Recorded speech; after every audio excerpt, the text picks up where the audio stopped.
Hello दोस्तों, KSFM Hindi stories and poem पर आपका हार्दिक अभिनंदन है। अगर आपने चैनल सब्सक्राइब नहीं किया हुआ है तो जल्दी से कर लीजिए और हाँ, बेल आइकन ज़रूर प्रेस कर दीजिए। तो चलिए सुनते हैं आज की कहानी।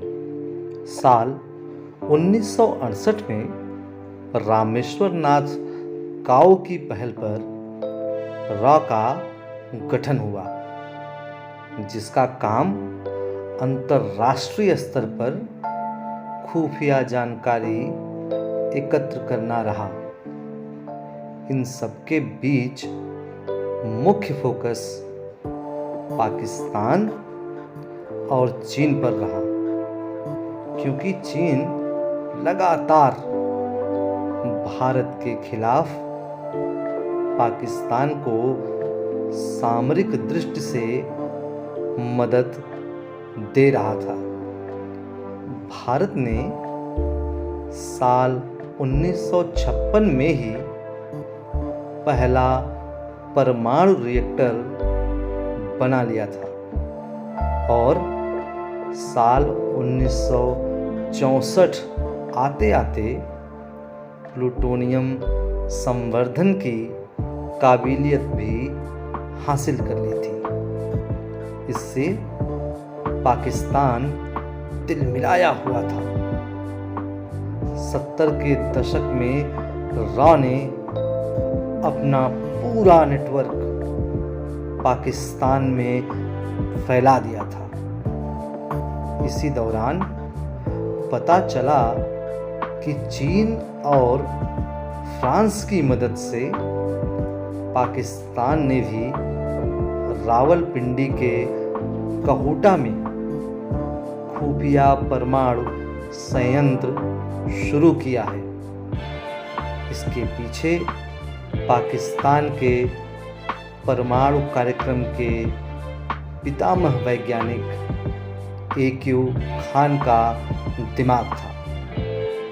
अभी तक यह केवल अफवाह मात्र थी, लेकिन भारत की रॉ और इजराइल की मोसाद एजेंसी इस परमाणु कार्यक्रम को लेकर चिंतित थे।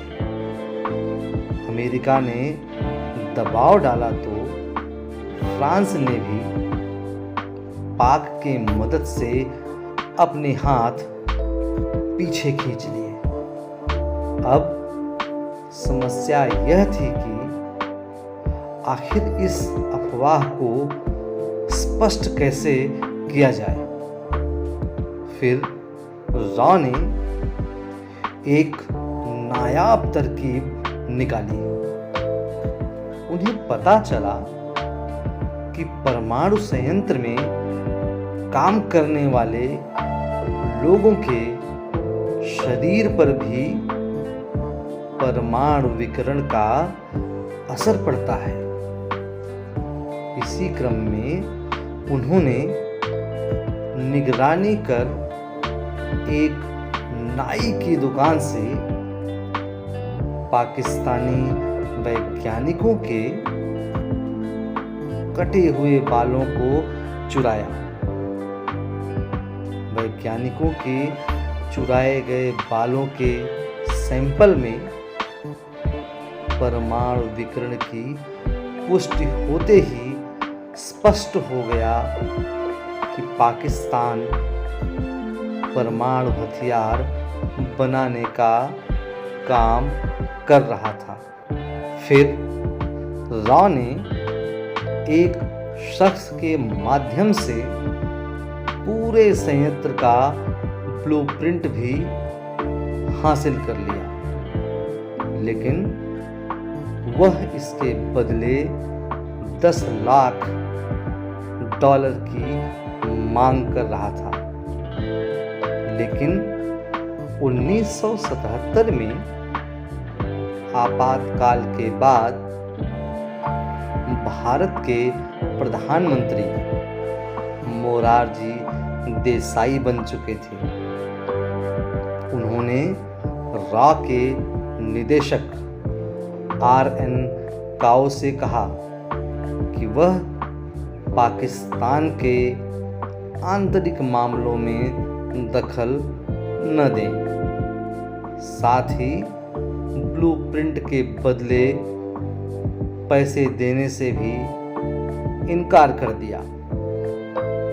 साथ ही पीएम देसाई ने इसकी जानकारी पाक जनरल जियाउल हक से भी साझा कर दी।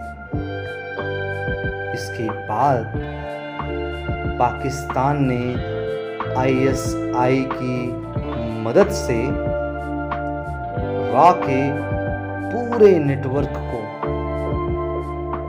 ढूंढ निकाला और फिर नेटवर्क को खत्म कर दिया। इस मिशन के असफल होने के बाद रॉ के निदेशक रामेश्वर नाथ काओ आर्यन काओ ने भी पद से इस्तीफा दे दिया।